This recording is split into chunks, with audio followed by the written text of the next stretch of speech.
Polícia invade funeral de surpresa, abre caixão e descobre uma verdade chocante.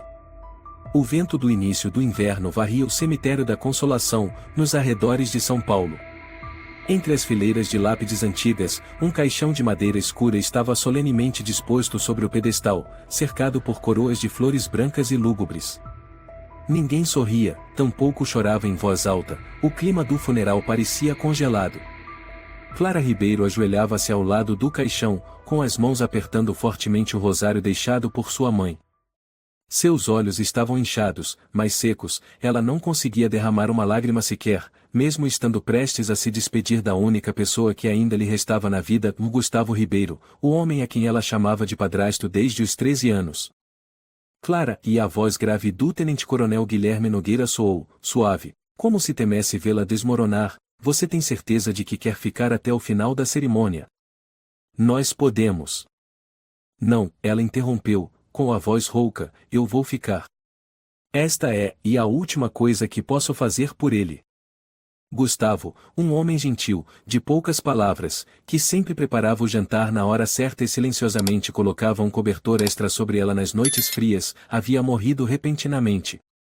O hospital registrou intoxicação aguda, o caixão não poderia ser aberto devido ao estado do corpo inadequado para exibição pública. Um motivo que tornava o funeral ainda mais gélido e distante.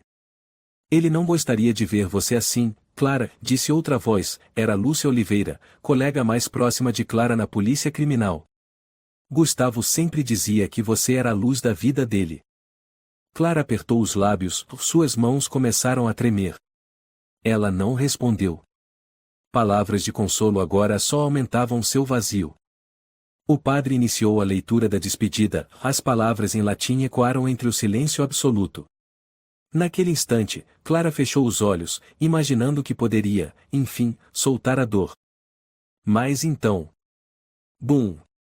O som de motores rugiu no ar. 3 veículos blindados com o emblema da Força-Tarefa Nacional do Brasil invadiram o cemitério, freando bruscamente, levantando terra e pedras. Os presentes entraram em pânico. Um grupo de agentes fortemente armados desceu dos carros, com olhares frios e impassíveis. O que está acontecendo? Gritou um idoso. O oficial comandante, capitão Fernando Vasconcelos, aproximou-se do centro da cerimônia, erguendo um dossiê lacrado, seus olhos varrendo os rostos como quem procurava alguém. Sou o capitão Vasconcelos, da Força de Segurança Nacional. Por ordem de busca e apreensão urgente emitida pelo Supremo Tribunal de São Paulo, somos obrigados a interromper este funeral imediatamente. Ninguém respondeu. O silêncio foi cortado pela frase seguinte. Há indícios de que este funeral é uma fachada para uma organização criminosa transnacional. Todos ficaram paralisados. Clara levantou-se devagar, as pernas trêmulas. Lutava contra a tontura que tomava conta. O senhor disse o quê? Perguntou, a voz incerta. Sinto muito, investigadora Clara Ribeiro, disse Vasconcelos, sem demonstrar qualquer empatia no olhar.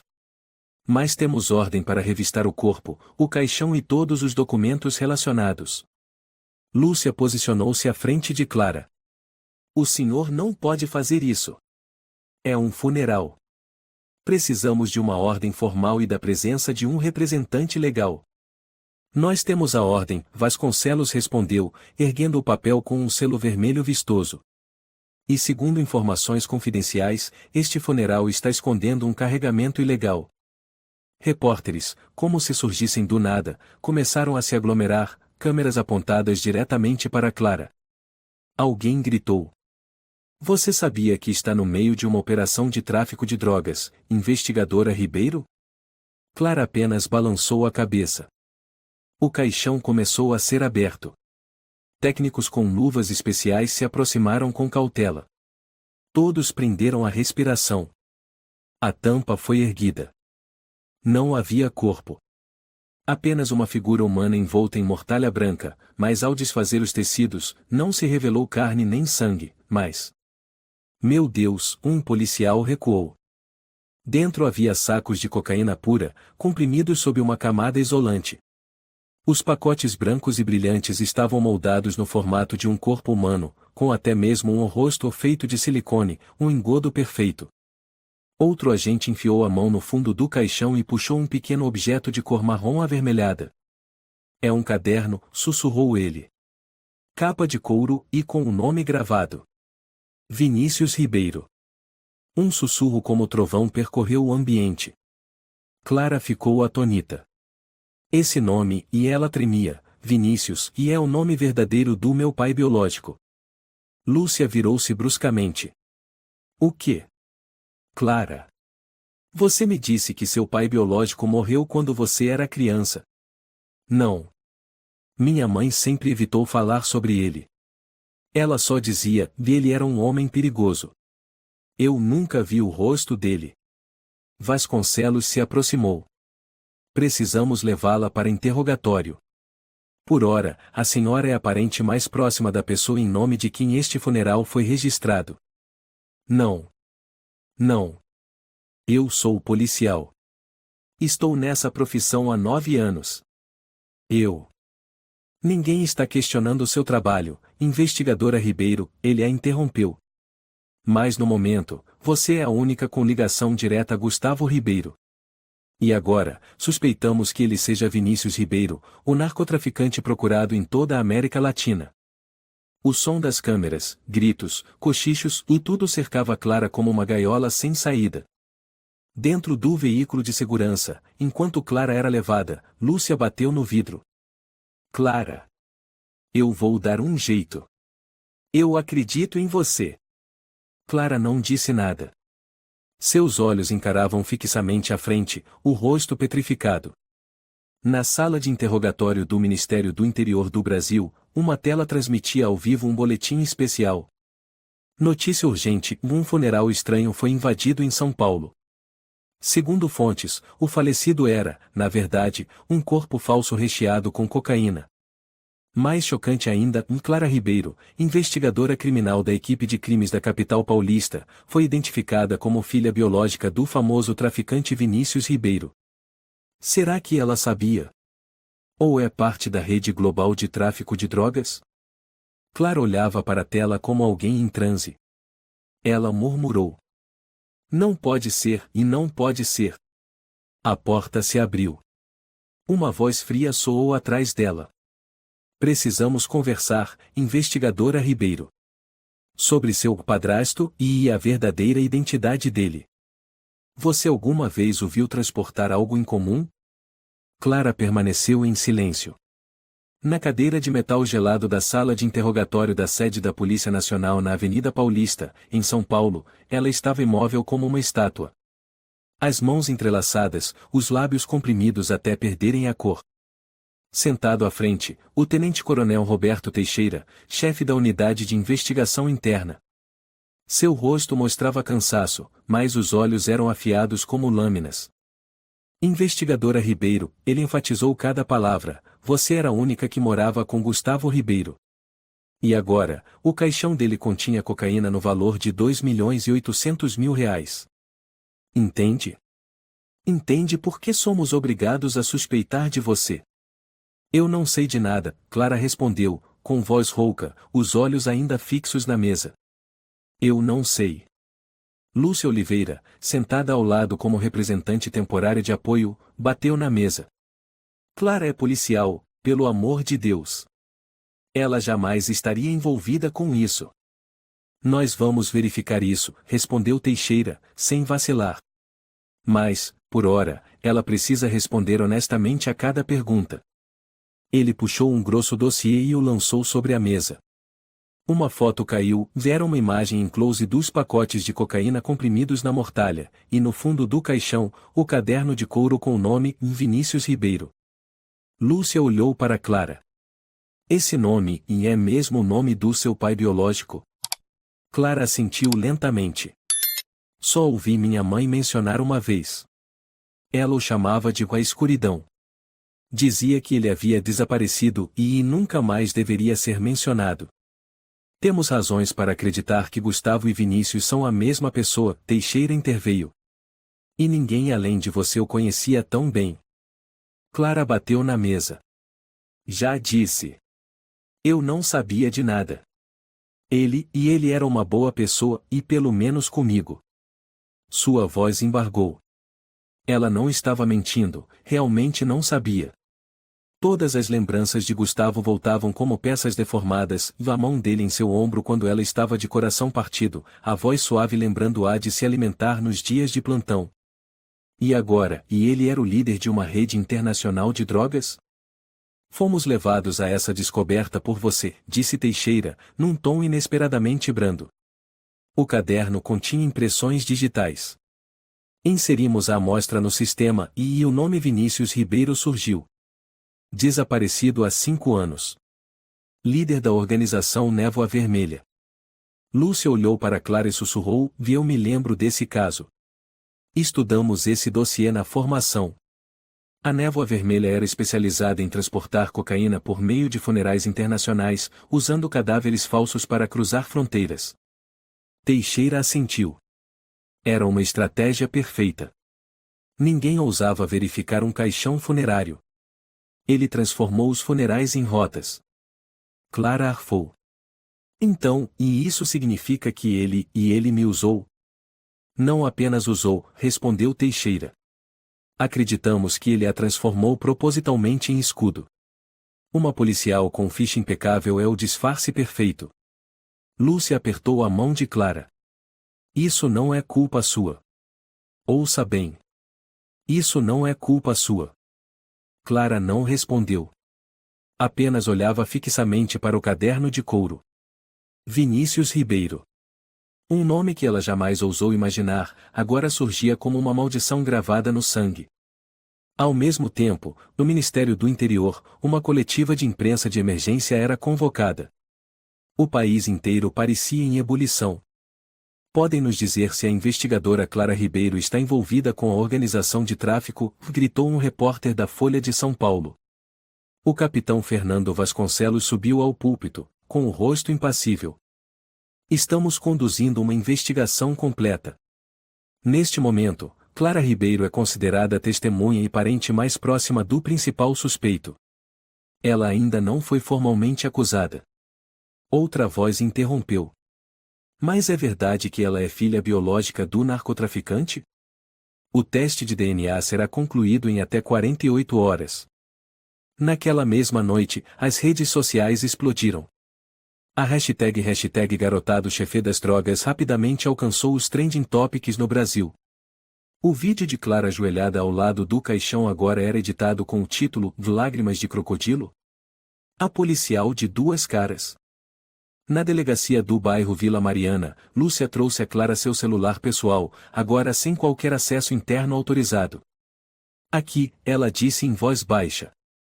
A equipe de cibercrimes está analisando as postagens, mas achei que você precisava ver. Clara olhou para a tela. O primeiro comentário saltou aos seus olhos. Onde há fumaça, há fogo. Um rato com farda de policial. Sorriso de anjo, sangue do demônio. Prendam ela. Não tem como não saber. Clara jogou o telefone no chão. Lúcia se ajoelhou ao lado dela, com voz suave. Você precisa ser forte. Ele morava comigo.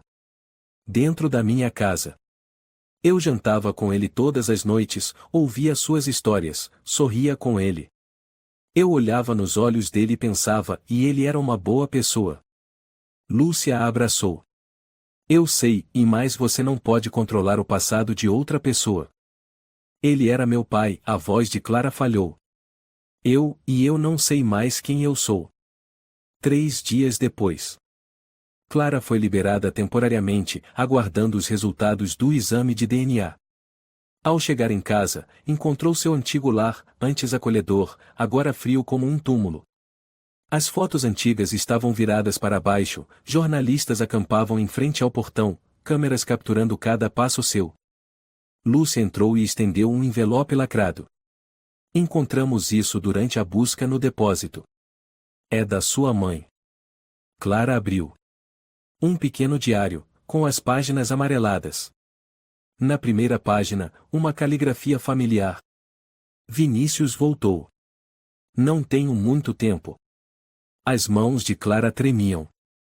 Ela continuou a leitura, cada palavra perfurando seu coração. Eu conheço aquele olhar. Eu já o amei.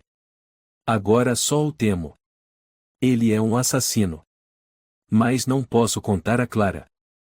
Tenho medo de que ele a machuque. Tenho medo de morrer antes de conseguir avisá-la. Clara não aguentou mais. Desabou no chão, abraçando o diário contra o peito, o choro explodindo como uma torrente após o terremoto. Ele matou minha mãe. Ele matou minha mãe. Lúcia apenas permaneceu ao seu lado, em silêncio. Ao mesmo tempo, na TV. Fontes confirmam: no caderno com o nome de Vinícius Ribeiro contém diversas anotações codificadas, provavelmente um diário de transporte de entorpecentes desde 2019. A polícia acredita que o funeral era apenas uma etapa de uma rede muito mais ampla. Vários funerais nos últimos 3 anos têm características similares: caixões lacrados, sem visualização do corpo, atestados de óbito suspeitos. Clara estava encolhida no quarto. Luzes apagadas. Lá fora, o barulho da imprensa, da internet, da desconfiança. Dentro dela, restava apenas uma pergunta. Se ele é meu pai, e então o sangue dele corre em mim, o que me diferencia dele?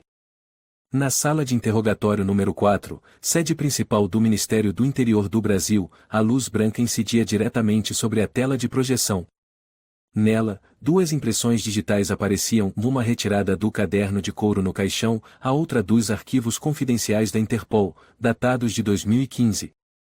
O técnico policial pronunciou cada palavra com clareza. 100% de correspondência. Gustavo Ribeiro é Vinícius Ribeiro. O silêncio que se seguiu era sufocante. Lúcia Oliveira virou-se para Clara, os olhos arregalados de incredulidade. Não pode ser. Não pode ser. Clara, sentada na cadeira, com o olhar vazio. Então é verdade, e ele era mesmo, e meu pai, e também um traficante? O capitão Fernando Vasconcelos deu um passo à frente. Vinícius Ribeiro, procurado pela Interpol com 4 mandados internacionais. Ele já liderou a Névoa Vermelha, uma das redes de narcotráfico mais sofisticadas da Europa, que usava funerais como fachada transnacional. O técnico policial passou para outra imagem. Uma foto antiga, granulada, tirada de uma reportagem colombiana em 2017, de um carro carbonizado, um corpo irreconhecível entre as chamas. Esta foi a cena da falsa morte de Vinícius. Segundo o relatório, ele simulou um acidente para desaparecer. A perícia na época concluiu que o corpo era dele, mas não havia amostra de DNA para confirmar. Clara respirava com dificuldade. E então ele voltou, e com o nome de Gustavo Ribeiro. Vasconcelos assentiu.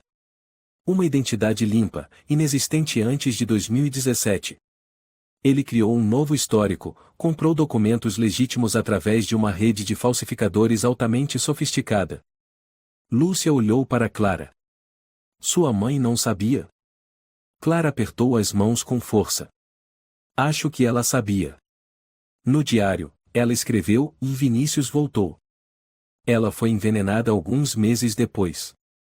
Uma oficial entrou na sala, trazendo um novo laudo de necropsia. Acabamos de receber o resultado toxicológico do Hospital das Clínicas. A mãe de Clara, Dona Teresa Gonçalves, não morreu de câncer. As amostras do pulmão mostram destruição celular causada por arsênico, um veneno que atua lentamente. Lúcia sussurrou com raiva, dele matou ela. Clara murmurou, quase inaudível, vi depois, e ele viveu como um pai exemplar por 10 anos. Naquela noite, Clara voltou para casa não como policial, mas como alguém cujas convicções haviam sido destruídas. Lúcia entrou atrás dela, em silêncio. Pedi licença do trabalho. Não vou deixar você sozinha. Não precisa, Lúcia. Precisa sim. Lúcia pousou a mão no ombro da amiga. Você não deve passar por isso sozinha. Clara permaneceu em silêncio. Caminhou até a mesa de jantar, onde Gustavo costumava sentar todas as manhãs com seu café preto.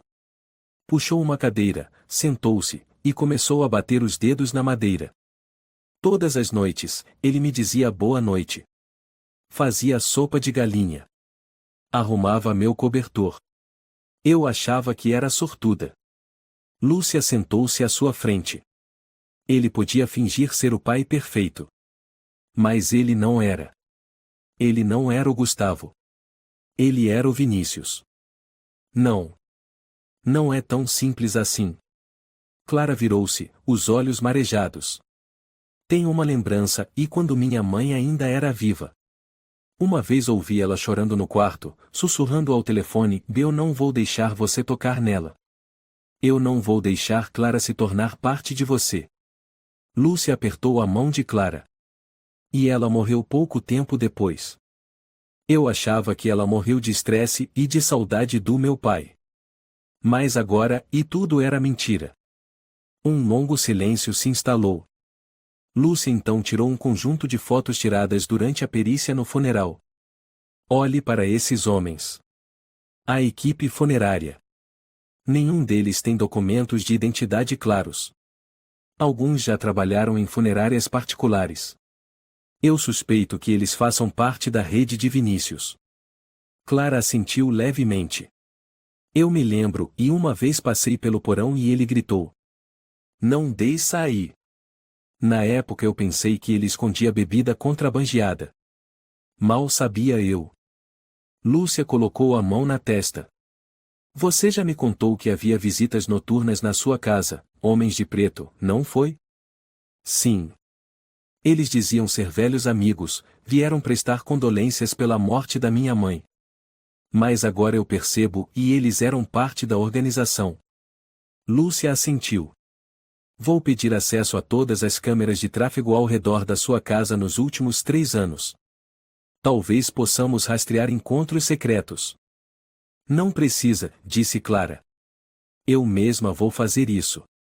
Ele me usou como escudo. Agora sou eu quem vai expor tudo o que ele fez.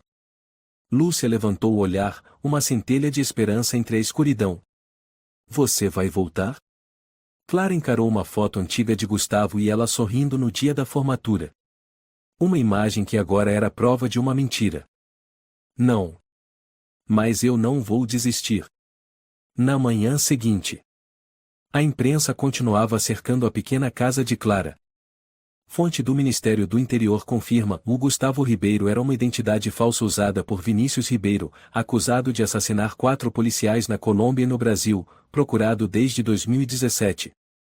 Clara Ribeiro, investigadora, está temporariamente afastada para apuração de responsabilidades. Uma vizinha, Dona Maria Rocha, 62 anos, foi parada para entrevista. Essa menina é boa. Já me ajudou a procurar meu gato perdido. Eu não acredito que ela esteja envolvida nisso. Outro morador, Pedro Ramalho, dono da mercearia próxima, balançou a cabeça. Ela viveu com ele durante toda a juventude. Com certeza sabia de alguma coisa. Clara assistia a tudo pela televisão, o sangue parecendo congelar em suas veias. A campainha tocou. Lúcia atendeu. Era o oficial Teixeira, com um pendrive e um envelope. Conseguimos decifrar parte dos dados do HD pessoal de Gustavo, ou melhor, de Vinícius, disse ele, colocando o USB sobre a mesa. E aqui está o último arquivo de áudio salvo por ele. Nomeado, para Clara. Clara, com as mãos trêmulas, abriu o arquivo. A voz dele soou, grave, familiar como em todas as noites. Clara. Se você está ouvindo isso, isso significa que falhei. Não culpe sua mãe. Ela sempre esteve certa em tentar manter você longe da escuridão. Mas eu amo você. Seja como Vinícius ou como Gustavo, eu nunca deixei de amar você. Clara fechou o notebook. Nenhuma lágrima caiu. Lúcia a olhou. Você está bem? Não. Mas agora eu sei. Ele escolheu matar minha mãe. Ele escolheu mentir. O amor não justifica o sangue.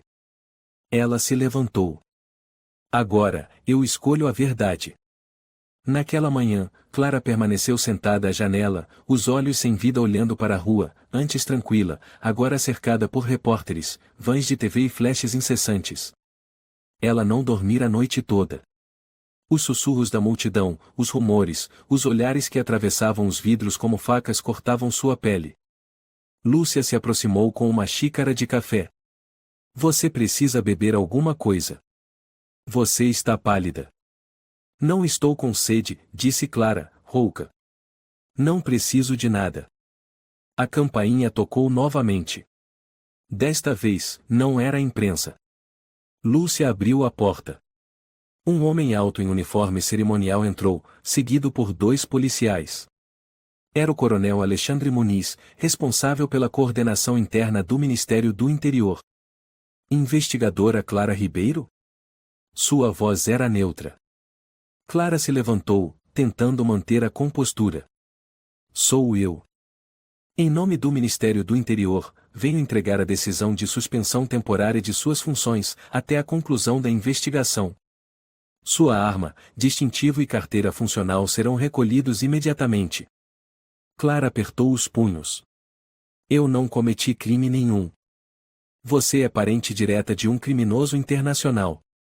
A suspensão é necessária para garantir a imparcialidade do processo investigativo. Lúcia se adiantou.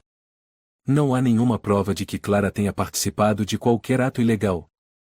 Vocês estão punindo alguém apenas pelo sangue. Muniz a encarou, frio. Estamos seguindo os protocolos. Não as emoções. Ele levantou a mão. Um dos policiais entregou um saco lacrado contendo o distintivo e a arma de Clara. Clara retirou lentamente o crachá do pescoço, com as mãos levemente trêmulas. Colocou-o sobre o saco, depois sacou a arma do coldre. Você ainda pode ter acesso a um advogado, disse Muniz ao sair. E conselho pessoal, evite lugares públicos por enquanto. A porta se fechou. Clara suspirou profundamente e se jogou na cadeira. Eu não sou mais policial. Lúcia sentou-se ao lado dela. Só por enquanto. Todos vão entender. Vão ver que você é inocente. Clara riu com desdém. Eles já decidiram quem eu sou. 1 hora depois. A imprensa explodia. Polícia Nacional suspende Clara Ribeiro, filha de narcotraficante procurado, para investigação. Famosa investigadora é figura central em esquema de tráfico disfarçado como funerais. A polícia abriga filha do diabo em suas fileiras? Nas redes sociais, a hashtag filha do narco subia rapidamente. Clara olhava fixamente para a tela do celular que Lúcia lhe entregou, sem piscar. Os comentários desfilavam. Com certeza ela sabia. Ninguém vive com um cara desses por 10 anos sem saber de nada. Cúmplice. Criminosa com cara de anjo. Tal pai, tal filha. O sangue não mente. Lúcia arrancou o celular de sua mão. Chega. Não leia mais isso. Tudo bem, murmurou Clara. Quero saber o que pensam de mim. Lúcia apertou sua mão. Você não é nada disso, Clara. Mas para eles, eu sou tudo isso. Na mesma tarde, a polícia voltou para realizar a última inspeção na casa, a fim de concluir o levantamento de bens possivelmente ligados à organização Névoa Vermelha. Clara, disse um dos policiais, Sérgio Almeida, ex-colega de equipe, aproximando-se com um olhar desconfortável. Precisamos verificar o quarto da sua mãe. Clara assentiu levemente. Podem ir. Quando a equipe forense abriu a gaveta do armário, encontraram um objeto estranho escondido sob roupas antigas, uma câmera antiga em miniatura, sem bateria. O que é isso? Perguntou Sérgio.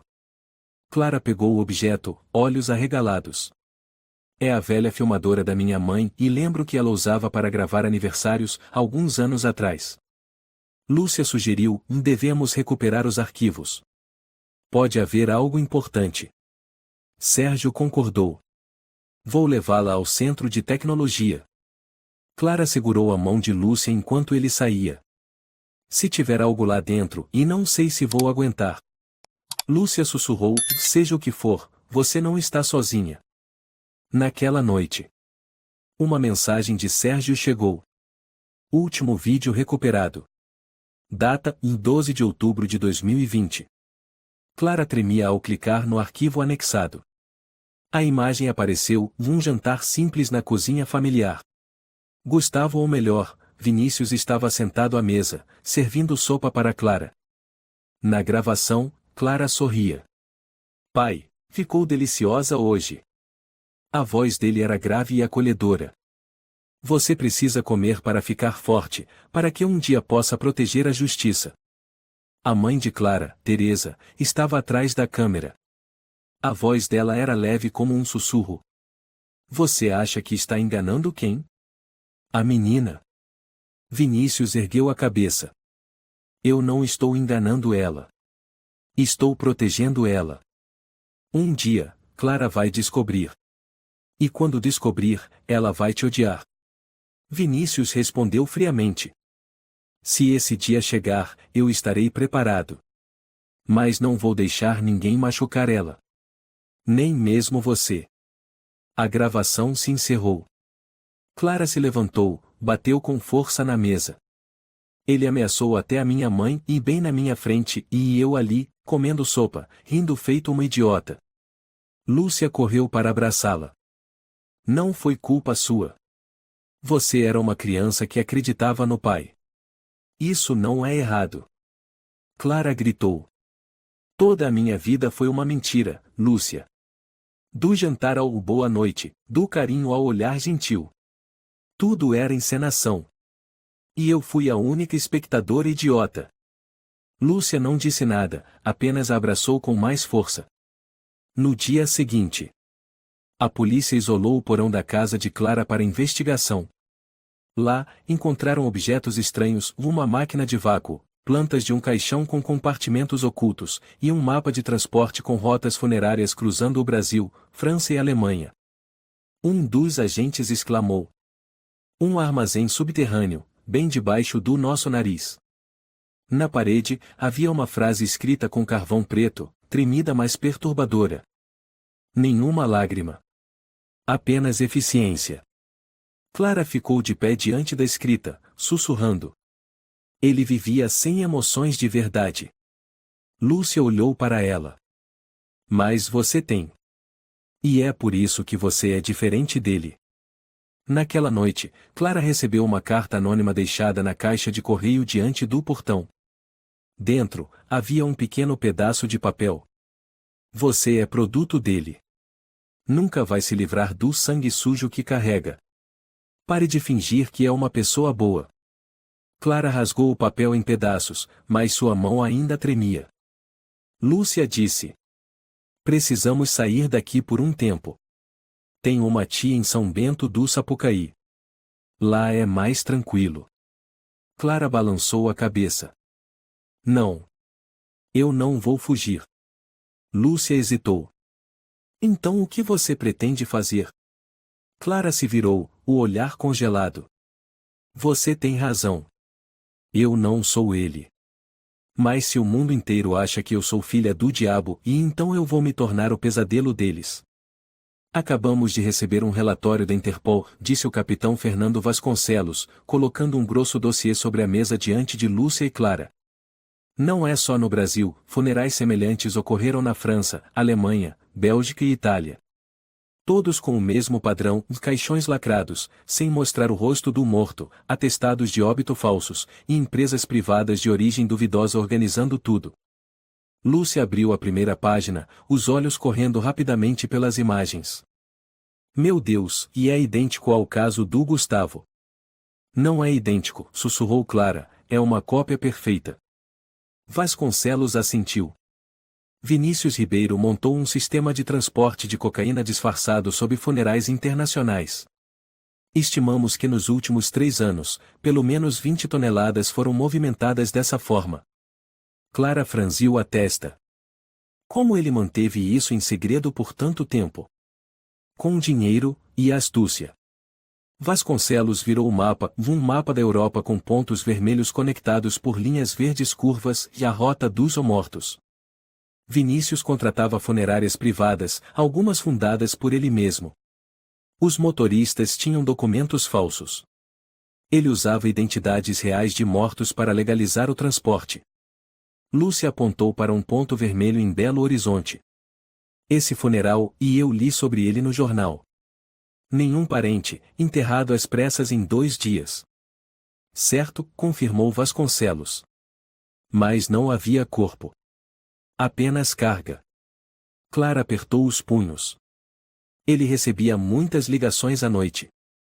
Eu ouvia falando sobre enterros urgentes, sobre a quantidade de convidados. Eu não entendia na época. Agora entendo. Lúcia olhou para ela. Você não precisa continuar se culpando. Clara respondeu, com voz firme. Eu não estou me culpando. Estou memorizando cada detalhe. Não vou deixar passar nada. Na sala de investigação digital, o oficial Sérgio Almeida analisava dados de um caderno de couro com o nome Vinícius gravado.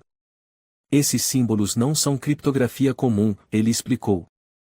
Eles se assemelham a um calendário de transporte, mas usam símbolos no lugar de letras. Por exemplo, uma estrela significa o França, 3 traços são com a Alemanha. As datas são escritas em sistema binário. Clara se inclinou para observar. E o nome Luiz Martins? Está na lista? Sérgio assentiu. Está. Aparece 5 vezes, sempre com intervalo de exatamente 90 dias. Luiz Martins não existe no sistema civil. Mas é o nome ligado a um dos caixões enviados do Brasil para Nice, e depois de volta para Guarulhos. Lúcia franziu a testa. Você quer dizer que ele usava o mesmo nome para vários caixões? Sim. E cada o Luiz Martinson transportava carga. Clara suspirou, o coração pesado. Um cadáver itinerante, com máscara legal, carregando drogas pela Europa. Todos esses anos e ninguém percebeu. Sérgio mostrou mais uma foto. Acabamos de examinar um corpo. Parcialmente queimado, sem documentos. Encontrado perto de uma funerária em Campinas. Lúcia analisou a imagem, depois sussurrou. Parece um corpo real. Ele não usava apenas falsos. Exato, Sérgio confirmou. Quando precisava de uma prova concreta para um funeral, ele usava pessoas reais, talvez traidores ou vítimas de gangues menores. Clara se levantou, deu alguns passos para trás. Ele costumava dizer, mortos não mentem. Era essa a filosofia dele. Lúcia perguntou em voz baixa. Você está bem? Não. Clara se virou. Mas eu não quero estar bem. Quero entender ele. Cada canto escuro. 3 dias depois, em Brasília. Uma reunião sigilosa foi realizada entre a polícia brasileira, representantes da Interpol e a segurança francesa. O agente francês, Julien Morel, apresentou. Descobrimos 3 funerais semelhantes em Marsella, Toulouse e Estrasburgo. Todos conectados à empresa Serviços Funerários Luz Eterna, registrada em São Paulo, cujo diretor executivo, um homem chamado João Ferreira, desapareceu no mês passado. Vasconcelos passou um dossiê. João era motorista funerário. Depois que Vinícius voltou ao Brasil, ele foi promovido a supervisor da região central. Clara interveio. Eu vi esse tal de João na minha casa. Ano passado. Disse que era um velho conhecido que veio visitar minha mãe. Julien Morel assentiu. E foi ele quem assinou o recebimento do caixão Luiz Martins enviado a Guarulhos. Lúcia anotou. Precisamos verificar o cemitério em Guarulhos. Pode haver vestígios. Naquela tarde, Clara e Lúcia voltaram para casa. O portão estava trancado temporariamente para preservar a cena. Mas o que as esperava era outra surpresa. Clara. Dona Maria Rocha, vizinha, correu até ela. Alguém entrou na sua casa hoje de manhã. Achei que fosse a polícia, mas estavam de preto, sem identificação. Lúcia ficou alerta. Alguém se feriu? Não, mas ouvi barulho de escavação no porão. Depois desapareceram. Clara ligou imediatamente para Vasconcelos. Talvez João tenha voltado para apagar rastros. Uma hora depois, a equipe especial de investigação chegou ao porão. Sérgio iluminou um canto com a lanterna. Tem sinais de arrombamento. Muito recentes. Lúcia se abaixou. Encontrei um pedaço de papel queimado. Ainda tem palavras visíveis. Clara pegou, leu em voz baixa. Transfira o próximo carregamento por Florença. Use o nome antigo, Luiz Martins. Não revele a origem em Guarulhos. Vasconcelos afirmou com firmeza. Vinícius não estava agindo sozinho. João ainda está operando o restante da rede. Clara disse. Precisamos montar uma armadilha para ele. Lúcia franziu a testa. O que você pretende fazer? Um funeral falso. Um novo Luiz Martins. Eu vou junto com o caixão. Sérgio arregalou os olhos. Clara, isso é suicídio. Eu não sou mais policial. E também não sou filha do Vinícius. Sou apenas a única pessoa louca o bastante para entrar no caixão que ele costumava usar. Lúcia apertou o ombro da amiga. Se você for fazer isso, eu não vou deixar você ir sozinha. Naquela noite, Clara ficou sozinha, olhando para uma antiga foto de família, sua mãe com um sorriso suave, a pequena Clara abraçando um bichinho de pelúcia, e o homem atrás, com um rosto gentil, a mão apoiada em seu ombro. Agora, tudo naquela imagem era mentira. Lúcia entrou, falando suavemente. Amanhã vamos encontrar o cemitério em Guarulhos. João certamente deixou algum rastro. E então, tudo ficará claro. Clara sussurrou, como se falasse para si mesma. Não, Lúcia. Quando a gente entra na escuridão e a primeira coisa que se revela é aquilo que já morreu há muito tempo. O veneno é arsênico. Um tipo clássico. Extremamente difícil de detectar sem exame aprofundado do tecido pulmonar. O médico legista Dr. Paulo Mendes ajustou os óculos, a voz grave e constante. Ele estava diante de uma tela, apontando para uma imagem dos pulmões destruídos em pedaços, como se tivessem sido queimados por dentro. Clara segurava firmemente os apoios da cadeira. Seu rosto estava pálido. Tem certeza? Lúcia perguntou, agarrando-se a uma esperança. Tenho. Dr. Mendes virou o dossiê. Os sinais na autópsia indicam que a intoxicação se estendeu por cerca de 3 semanas. A vítima teve insuficiência respiratória progressiva, com danos celulares semelhantes aos sintomas de câncer. Mas não era câncer. Era envenenamento intencional. Clara apertou as mãos até que todo o sangue fugisse de seus dedos. Ela sussurrou. Ele matou minha mãe. Lúcia colocou a mão no ombro da amiga. A gente não sabe com certeza, e pode ter sido outra pessoa. Não, Clara balançou a cabeça. Não havia ninguém mais. Só ele. Ninguém além de Gustavo se aproximava da minha mãe. Dr. Mendes assentiu. O período de intoxicação coincide com a época em que Gustavo, ou melhor, Vinícius, se casou novamente com sua mãe. Ele tinha condições perfeitas para fazer isso. Lúcia ficou paralisada. Ele forjou a morte por câncer. Enganou até o hospital? Com dinheiro suficiente e habilidade, tudo é possível, disse Paulo com voz grave. Clara se levantou. Quero uma cópia do laudo da perícia. Vou entregá-lo pessoalmente ao Ministério do Interior. No caminho até o carro, Clara não disse nada. Apenas olhava pela janela, onde São Paulo, cheia de gente, lhe parecia um deserto frio. Lúcia falou primeiro. Você quer ir até o túmulo da sua mãe? Clara assentiu levemente. Cemitério pequeno em Campo Limpo. O vento da tarde soprava suavemente, levando o cheiro de grama podre e flores murchas. Clara estava diante da lápide de pedra com o nome Teresa Gonçalves. Ela segurava um buquê de margaridas brancas, olhando fixamente para a inscrição. Uma mãe amorosa, uma mulher forte. Me desculpa, mãe, Clara disse baixinho. Eu não percebi o que a senhora escondia. Eu não salvei a senhora a tempo. Lúcia recuou um pouco, dando espaço para a amiga. Clara ajoelhou-se, colocando as flores sobre o túmulo. Eu acreditei nele, mãe.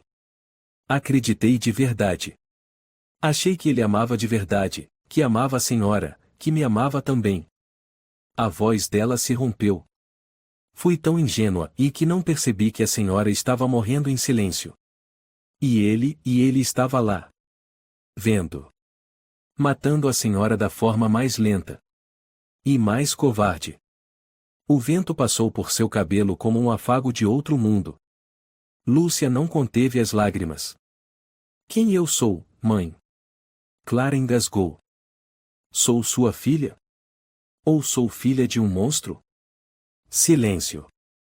Então, do fundo da garganta, Clara gritou, cheia de ódio e dor. Eu odeio ele. Eu amaldiçoo cada respiro que ele deixou naquela casa. Eu vou enterrar essa verdade, mas desta vez e com as minhas próprias mãos. Naquela noite, Clara e Lúcia voltaram para o apartamento. O ar estava denso. Clara entrou no quarto da mãe, que havia sido lacrado por semanas. Tudo ainda estava exatamente como na manhã do último dia de vida da mãe, no casaco pendurado na cadeira, o livro ainda aberto na cabeceira. Lúcia estava atrás, com as mãos cerradas. Clara sentou-se na cama, passou a mão pelo lençol, como se procurasse algum vestígio de calor antigo. Ela falou como se estivesse diante da própria mãe. Agora eu entendo, mãe. Por que a senhora tinha medo dele? Por que escrevia diários em vez de conversar? A senhora sabia que ia morrer, e estava certa. Ela ergueu o rosto, a voz ficou mais baixa. Mas ele cometeu um erro. E eu vou rasgar essa verdade. A senhora não teve a chance. Eu vou tê-la por nós duas. Lúcia colocou a mão em seu ombro. Eu vou com você, Clara. Aconteça o que acontecer. Clara se virou, os olhos em chamas. Eu vou acabar com isso. Não pela polícia. Nem pela honra. Mas por minha mãe. No dia seguinte. No gabinete do Ministério do Interior, Clara reencontrou o coronel Alexandre Muniz.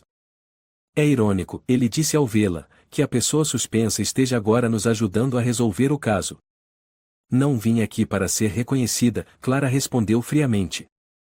Vim para entregar provas de assassinato. Ela colocou o dossiê sobre a mesa, empurrando-o para ele.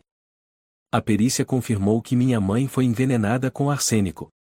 O único com meios para fazer isso foi Vinícius Ribeiro, aquele que vocês chamavam de Gustavo.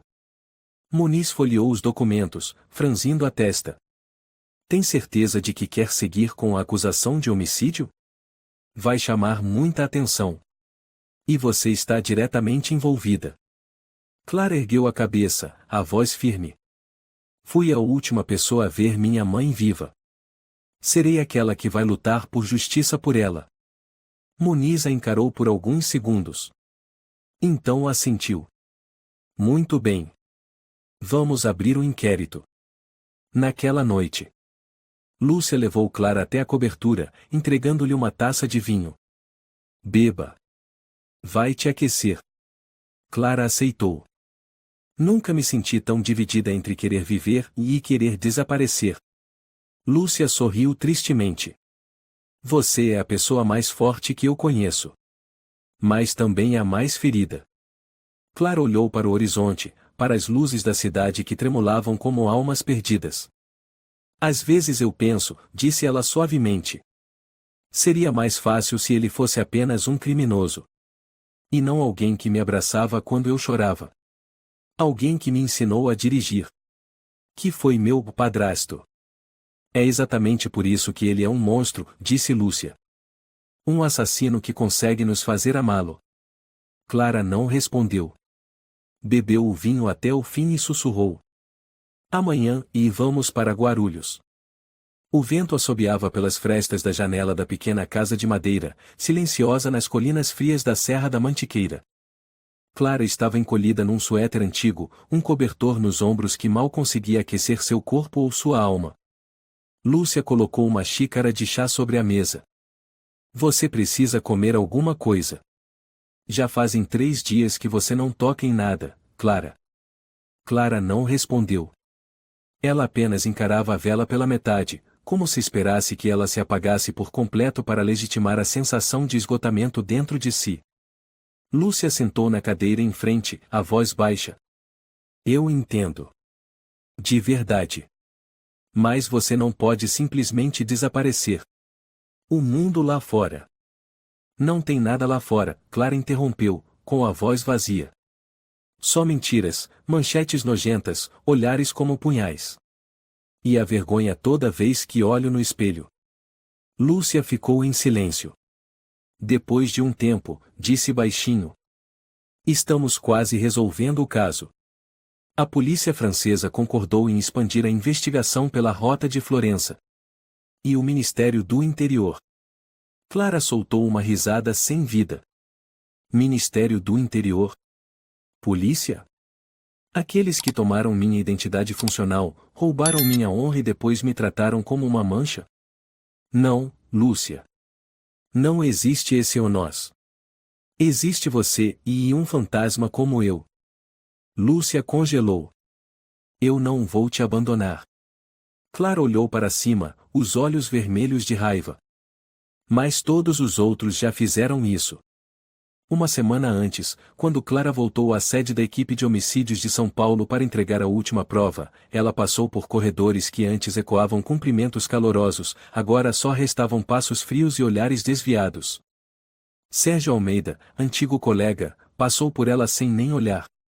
Clara chamou. Sérgio? Ele parou, mas não virou o rosto. Eu tô de plantão. Desculpa. Clara ficou parada, com o coração apertado. Lúcia se aproximou. Ele tem medo de se envolver. Todos eles têm. Medo de quê? Eu não tenho mais nada a perder. A imprensa continuava a massacrar seu nome diariamente. Clara Ribeiro, anjo caído da polícia. Filha de traficante suspeita de encobrir crimes usando o cargo oficial. O silêncio perturbador de Clara, culpa ou inocência? Na televisão, um vídeo antigo vazava, Clara rindo durante um jantar com Gustavo, uma risada cristalina, um olhar cheio de confiança. O apresentador concluiu. O comportamento íntimo e relaxado entre Clara e o pai disfarçado demonstra familiaridade prolongada. Teria havido conivência inconsciente? Clara jogou o controle remoto contra a televisão. Estilhaços voaram. Lúcia correu. Clara! Chega! Clara gritou. Não! Ainda não é o bastante. Eles só não me arrastaram para a praça pública para me queimar viva ainda. Não é o bastante. Naquela noite, Clara subiu até a cobertura. O frio cortava a pele. Ela se sentou sozinha, as mãos segurando a cabeça. O celular tocou. Era a mãe de um antigo colega da polícia, Carlos Souza. Clara. É a dona Helena. Você sabia que o Carlos pediu demissão? Clara se assustou. Como assim? Ele recebeu muitas ameaças por ter te defendido online. Eles ligaram para nossa casa. Disseram que iam acabar com toda a família Souza. Entende, querida? Você tá puxando outras pessoas para esse inferno. Clara desligou sem dizer nada. Lúcia saiu atrás dela. Quem era? Clara levantou o olhar, vazio. Alguém que teve coragem de ficar do meu lado. E agora tá pagando por isso. Na manhã seguinte, Clara arrumava seus pertences, colocando-os numa mala velha. Lúcia viu e perguntou, aflita. Vai para onde? Para minha terra, Clara respondeu baixinho. Um lugar onde ninguém sabe, ninguém se importa com quem eu sou. Ou melhor, onde ninguém nem lembra que eu existo. Você tá fugindo. Não. Eu estou desaparecendo. Cidade de São Luís do Paraitinga, interior de São Paulo. Clara alugou uma casa pequena ao lado de um bosque de pinheiros, sem placas, sem internet. Desligou o telefone, desativou notificações, removeu o chip. Dia 1, dormiu 16 horas seguidas. Dia 2, e não comeu nada além de um pedaço de pão seco. Dia 3, e ficou sentada, olhando por 3 horas seguidas para uma foto antiga em que Gustavo pousava a mão em seu ombro. Dia 5. Um senhor local chamado Antônio Lima apareceu com um feixe de lenha. Você é da cidade grande, né? Ele perguntou. Clara assentiu. Só quero paz por um tempo. Vi seu nome nos jornais. Clara Ribeiro, não é? Clara prendeu a respiração. O velho suspirou. E a imprensa, e não sabe nada sobre a verdade. Clara olhou surpresa. Ele continuou. Minha filha foi ameaçada uma vez por um sujeito que falsificava documentos. Disse que, se ela falasse, nunca encontraria o corpo da mãe. Felizmente a polícia local interveio. Mas eu sei, e tem coisas que só quem vive entende. Clara não disse nada. Mas, pela primeira vez em dias, levantou os olhos e encarou outro ser humano. Naquela noite, Clara sentou-se em frente à lareira, segurando o diário da mãe. A última página estava borrada, mas uma frase permanecia nítida. Minha filha é a única coisa da qual não me arrependo nesta vida. Ela chorou. Não em gritos. Não em desespero. Apenas lágrimas silenciosas, uma a uma, queimando o peito. Lúcia ligou. Pela primeira vez em uma semana, Clara atendeu. Clara. Você tá bem? Não. Lúcia suspirou. Não liguei para perguntar se você tá bem. Liguei porque tô indo para Guarulhos. O rastreador GPS indica um túmulo abandonado com o nome Luiz Martins. Clara fechou os olhos. Tá bom. O quê? Eu vou até lá. Pela última vez. Lúcia parou por um segundo, a voz suavizando. Eu sei que você ainda tá aqui. Você não morreu. Só tá em pedaços. Mas a gente vai reconstruir. Das cinzas. Clara olhou para a noite escura à sua frente. Ela sussurrou. Então, deixe eu começar pela dor mais profunda. Uma manhã fria em São Bento do Sapucaí, com chuva fina cobrindo o chão. Clara estava ao lado da velha caminhonete de Lúcia, segurando a bolsa de couro que haviam encontrado no caixão de Gustavo. Dentro da bolsa havia um pequeno dispositivo oval de liga metálica cinza, preso na parte interna. Lúcia olhou para o aparelho, depois se voltou para Sérgio Almeida, que naquele momento o conectava a um rastreador GPS móvel. Tem certeza de que ele ainda funciona? Lúcia perguntou. Sérgio assentiu. É um microdispositivo com sensor térmico. A bateria dura anos, se não for danificada. E está transmitindo sinal. Clara franziu a testa. Coordenadas. Túmulo abandonado em Guarulhos. Nome na lápide, Luiz Martinson. Lúcia abriu o caderno de anotações. Luiz Martins, e o nome falso apareceu pelo menos 7 vezes no caderno de Vinícius. Sérgio falou com voz grave. Acabamos de confirmar. O túmulo não consta no registro oficial do cemitério. Ou seja, foi criado como ponto de ocultação. Clara apertou as mãos. É lá que tudo termina. Lúcia a olhou. Você não é obrigada a ir. Você não é mais da polícia. Clara se virou, os olhos brilhando com intensidade. Eu não preciso da polícia. Eu preciso da verdade. Naquela tarde, a Força Tarefa Nacional cercou silenciosamente a área de mata atrás do cemitério de Guarulhos. A polícia francesa também enviará uma equipe de apoio. Sem câmeras, sem jornalistas. Uma operação completamente silenciosa. Detectamos um túnel subterrâneo atrás de um túmulo falso, informou o capitão Tiago Monteiro, comandante da operação, pelo rádio. Há um sistema de escotilhas mecânicas. Existe uma alta probabilidade de que Vinícius esteja lá dentro. Há sinais de que ele está se preparando para fugir. Clara agarrou o fone de ouvido. Não entrem ainda. Ele é perigoso. Deixem que eu me aproxime primeiro. Monteiro protestou. Você não tem autoridade para isso. Lúcia interveio, ela é a única com chance de fazê-lo largar as armas. Ela o conhece. E ele conhece ela. Monteiro suspirou. Tudo bem. Mas só 5 minutos. Depois disso, entramos com tudo. Clara atravessou a floresta, seguindo as marcações. Ao chegar na lápide com o nome Luiz Martins, ela usou uma barra de ferro para abrir o túmulo falso. Uma escada descia para o subsolo. Um ar frio subia de lá. Ela desceu, segurando uma lanterna. O ar no túnel estava saturado de cheiro de gasolina e umidade. Ela ouviu. Vinícius Ribeiro não usava mais o terno elegante nem o sorriso gentil. Era apenas um homem com o cabelo grudado de suor, o rosto abatido, em pé ao lado de um drone militar de carga, do tipo usado em terrenos de difícil acesso.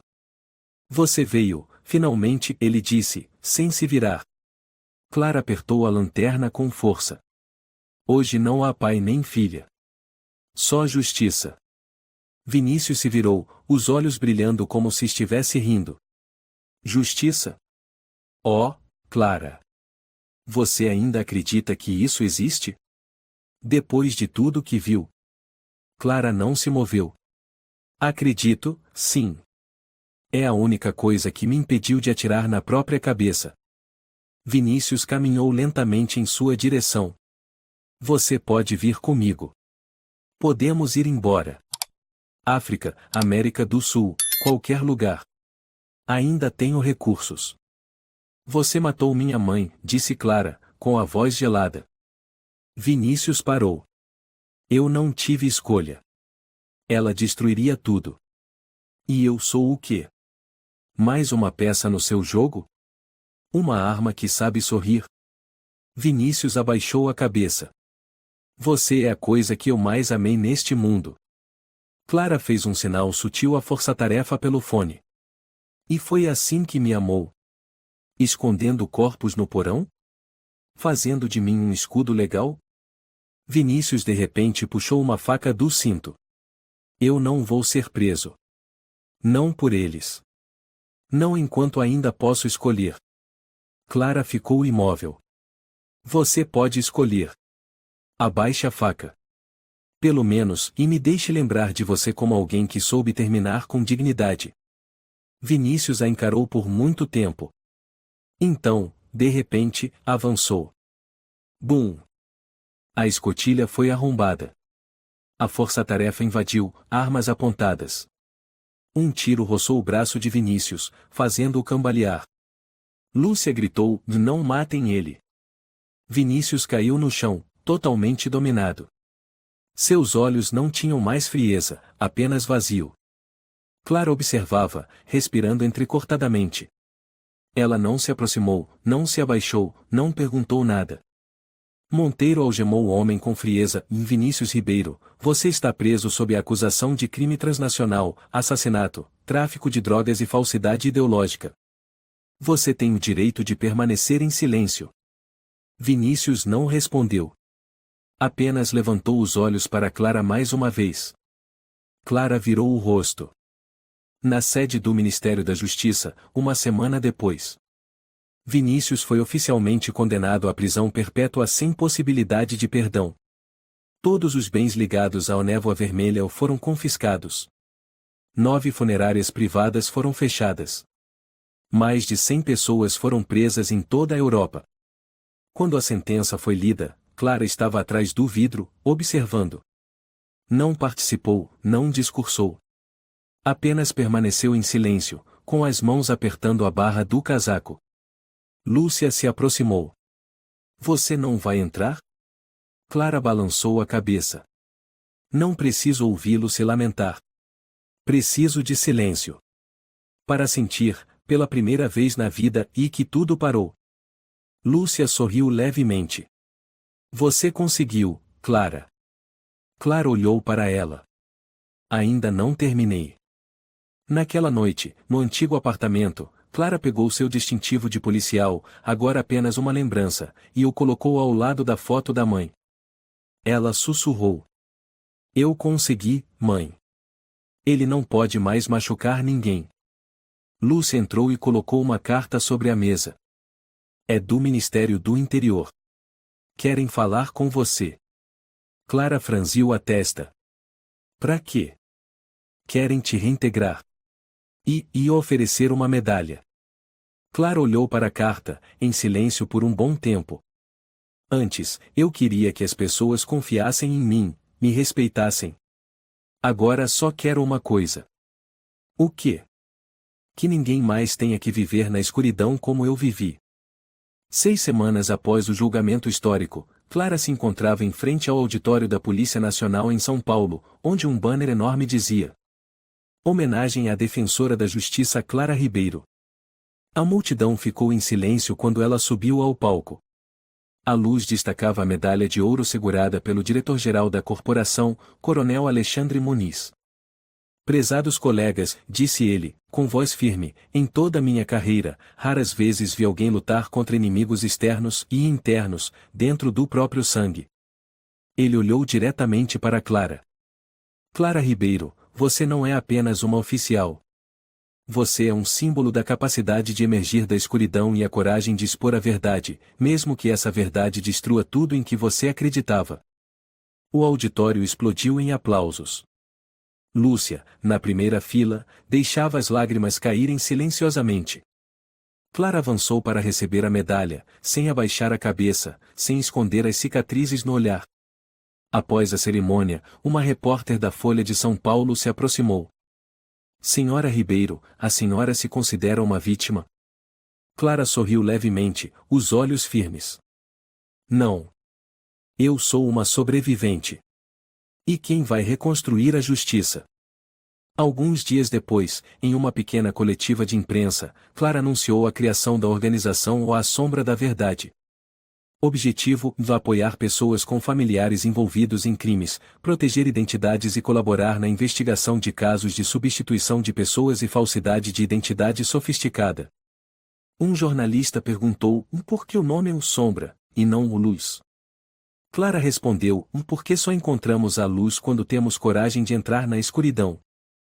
No novo escritório da organização, uma sala modesta no bairro da Liberdade, Lúcia organizava documentos. Nas paredes, fotos dos casos que Clara havia enfrentado, desde pequenos furtos até redes de tráfico humano. Lúcia comentou, tem certeza de que não quer descansar um pouco mais? Você acabou de ser reintegrada. Clara levantou uma xícara de café, com um leve sorriso. Descansei por 3 anos, vivendo à sombra da memória. Agora, luto pelo futuro. Lúcia sentou, olhando para a amiga. Tenho orgulho de você. Não só pela medalha, mas por não deixar o passado te definir. Clara falou com firmeza, e ainda carrego o sangue de Vinícius. Mas escolhi usá-lo para combater pessoas como ele. Lúcia tocou a medalha sobre a mesa. Será que ele também pensava assim? Talvez, respondeu Clara. Mas a única certeza que tenho é, o amor não é desculpa para matar. E a verdade não pode ser enterrada só porque é de sangue. Uma semana depois, uma mulher jovem entrou no escritório, segurando firme uma pasta de documentos. O rosto estava cansado. Ao lado dela, uma menina de cerca de 8 anos, cabelo cacheado, vestindo um casaco de lã vermelho. Com licença, disse a mulher. Ouvi dizer que este lugar ajuda pessoas que foram vítimas da organização Névoa Vermelha? Lúcia as convidou a sentar. Você pode nos contar mais? A mulher tirou uma foto da bolsa. Este é meu marido. Eles o levaram no ano passado. Pediram resgate, depois mandaram um atestado de óbito falso. Mas eu não acredito que ele esteja morto. Encontrei o nome Luiz Martinson nos registros funerários. Clara ficou em silêncio por alguns segundos. Então perguntou. Essa menina, é sua filha? Sim. Eles a levaram uma noite, e depois a devolveram. Disseram que era para mandar um recado. Clara se ajoelhou, ficando na altura da menina. Qual é seu nome, querida? Marina. Clara sorriu. Sabe, eu também fui uma pessoa em quem ninguém acreditava.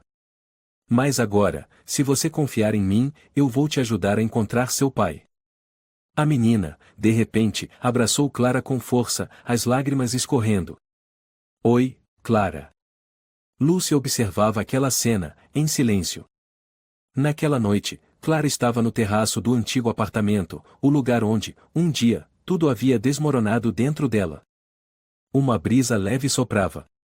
A cidade abaixo estava iluminada. Não havia mais câmeras espreitando, nem sussurros de julgamento. Lúcia apareceu com 2 taças de vinho. Da última vez que subi aqui, vi você como alguém prestes a cair. Hoje, vejo alguém que acabou de renascer. Clara brindou. Eu já morri. Muitas vezes.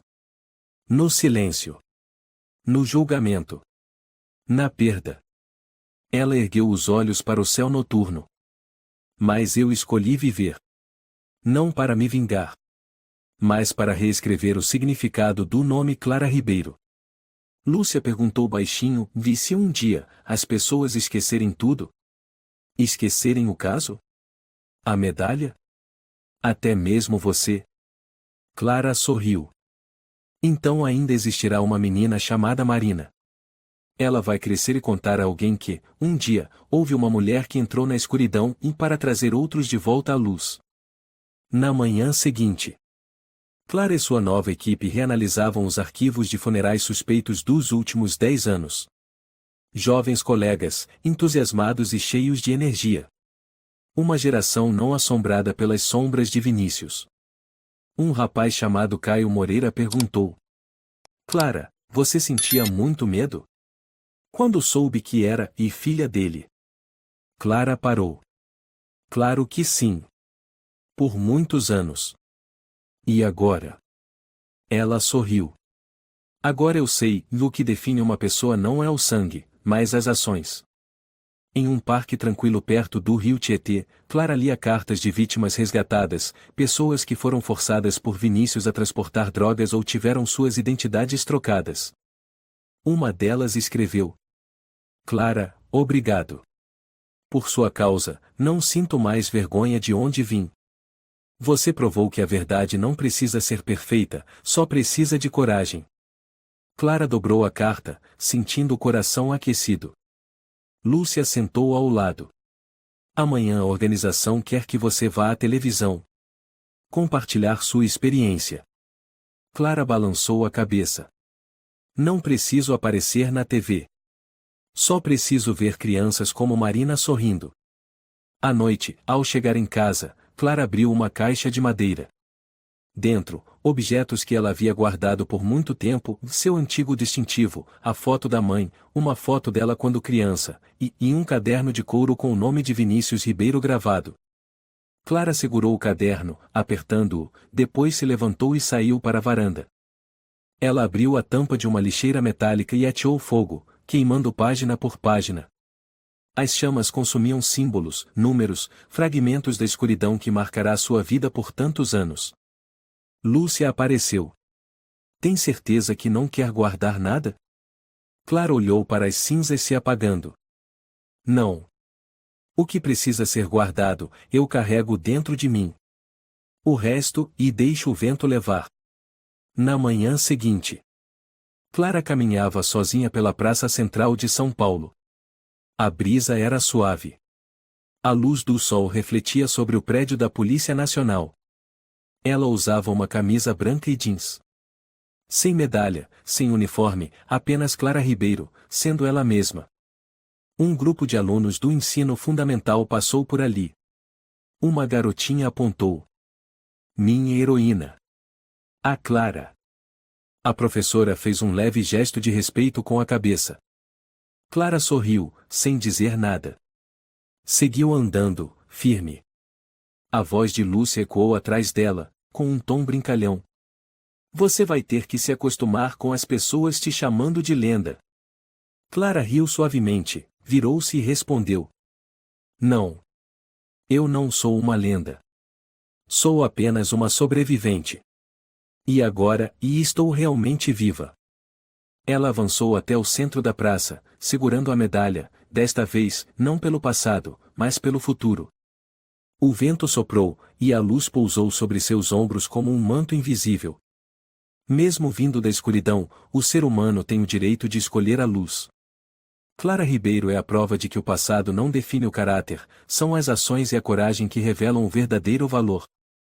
Esta história destaca o poder da verdade, a força da resiliência e o espírito de superação. Ao enfrentar a dor, não apenas encontramos justiça para os outros, libertamos a nós mesmos. Às vezes, das cinzas, uma nova alma renasce, mais forte, mais humana e impossível de ser quebrada.